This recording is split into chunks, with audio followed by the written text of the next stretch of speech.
very good evening to you. This is First News. I'm Themba Obe. In our lead story tonight, the MDC-T Secretary General, Tendai Biti, has condemned the SADC Election Observer Mission report issued in Harare on Monday. Mr. Biti described it as inaccurate and claims it has not been endorsed by all the countries in the region. That summary statement is not a summary statement of the final report of the SADC Observer Mission. The final report of the SADC Observer Mission has not been produced, and all Zimbabweans and SADC itself are still awaiting and are still demanding the production of that final report. It's important that that final report is produced so that hopefully there is an honest and fuller analysis of the omissions and commissions that surrounded the 31st of July election. Mr. Biti noted that the report has overlooked the SADC meeting in June, which stated that conditions were not conducive for a free, fair and credible election, and that the Zimbabwe government was asked to seek a delay of the poll. The delay was refused without implementation of the reforms required by SADC. The summary report said the election was peaceful, free and credible. And it is therefore our conclusion that the elections in Zimbabwe that were held on the 31st of July in 2013 were generally credible. I repeat, were generally credible. Mr. Biti also said the report failed to refer to SADC's own guidelines for a free poll. SADC was created to serve the interests of citizens in member states. We are deeply concerned with the science and evidence of an international body, a regional body, that is acting to serve the narrow interests of one political party, which is ZANU-PF. Zimbabwe faces its worst food shortages in 4 years, following a drought and poor harvest, the United Nations World Food Programme said on Tuesday, a month after veteran President Robert Mugabe's ZANU-PF disputed re-election. Many districts, particularly in the south, harvested very little, and people are already trying to stretch out their dwindling food stocks. Victoria Kavanagh, spokesperson for WFP in Zimbabwe, said over 2 million people would be adversely affected by the food shortage. The food security situation is deteriorating, and it's the worst since 2009. The Zimbabwe Vulnerability Assessment Committee, ZIMVAC, Rural Livelihood Report estimates that 2.2 million people, that's 1 in 4 of the rural population, will be needing food assistance in the pre-harvest period early next year. The agency said it was working with the government and other international aid organizations to provide food assistance to about a fifth of Zimbabwe's 13 million people from October until the next crop harvest in March to April 2014. Cash transfers will also be used in selected areas to give people flexibility and help support local markets. The latest food shortages were due to bad weather, high seed and fertilizer costs, and projections that food prices will climb because of the poor maize harvest. When you look at food security, you've really got to look at a number of factors. In any country, the politics, the political environment and policies are a big part of food security, but also climatic conditions and access to inputs such as fertilizers and seeds. The 2012-2013 growing season was worse. The rainfall was more unfavourable. It was late, there was some flooding in January, and then there was a prolonged mid-season dry spell. Even in the region, Zambia was also affected. They produced less than they did last year. So I don't think you can cut out those climatic reasons.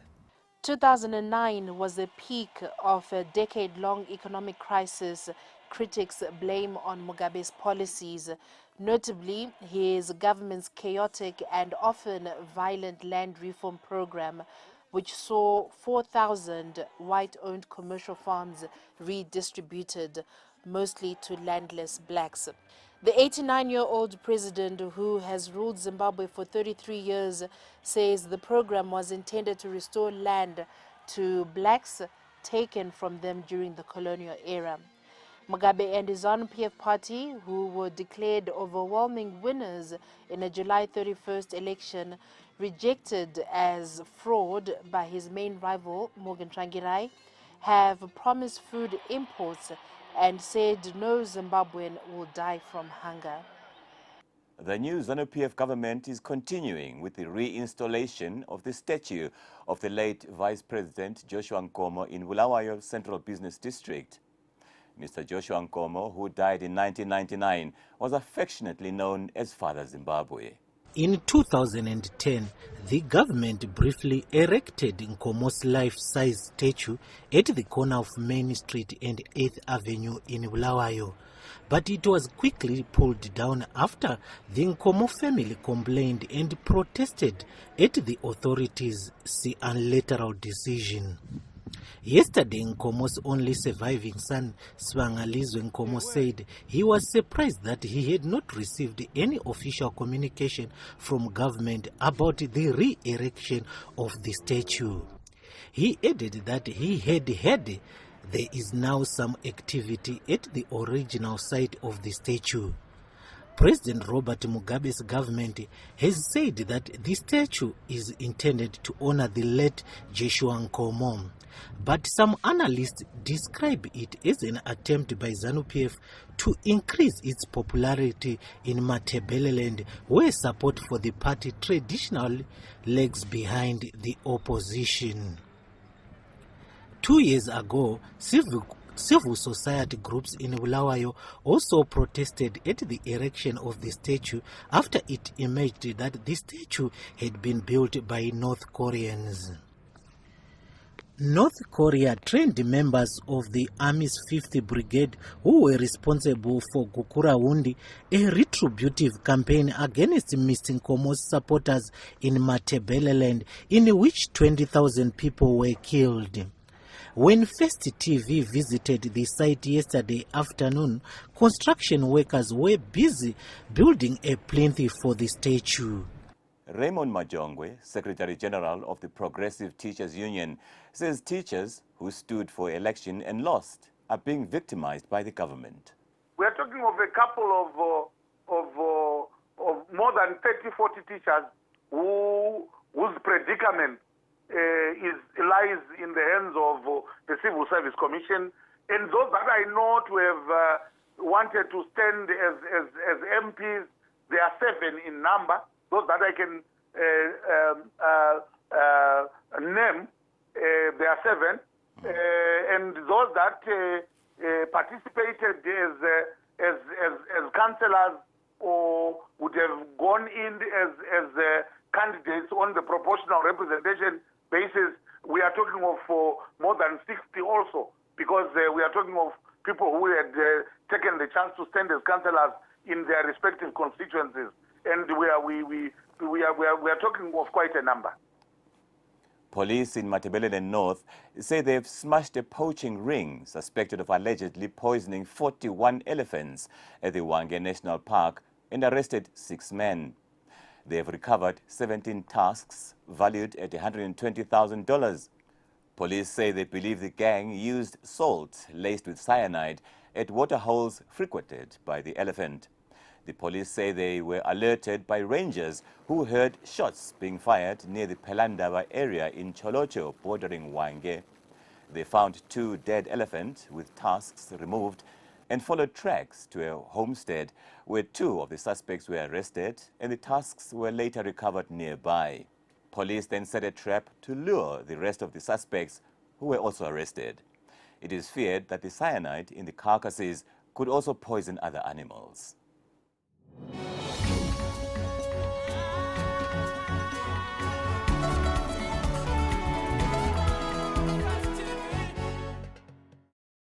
In the United Kingdom, over 100 vehicles were involved in a multiple car pileup on a highway in the south of the country this morning.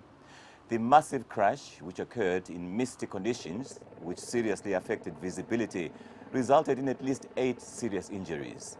Emergency services are looking at what may have caused the incident. I mean, basically it was really bad. It was about 7 in the morning, and the mist was really bad. The visibility was actually quite poor.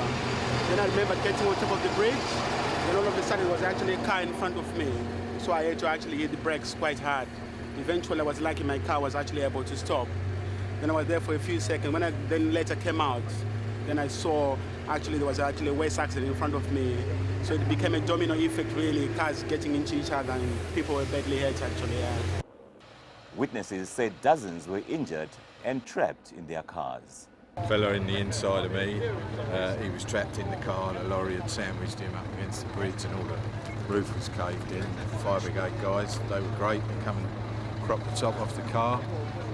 We didn't see, they were all walking wounded. You know.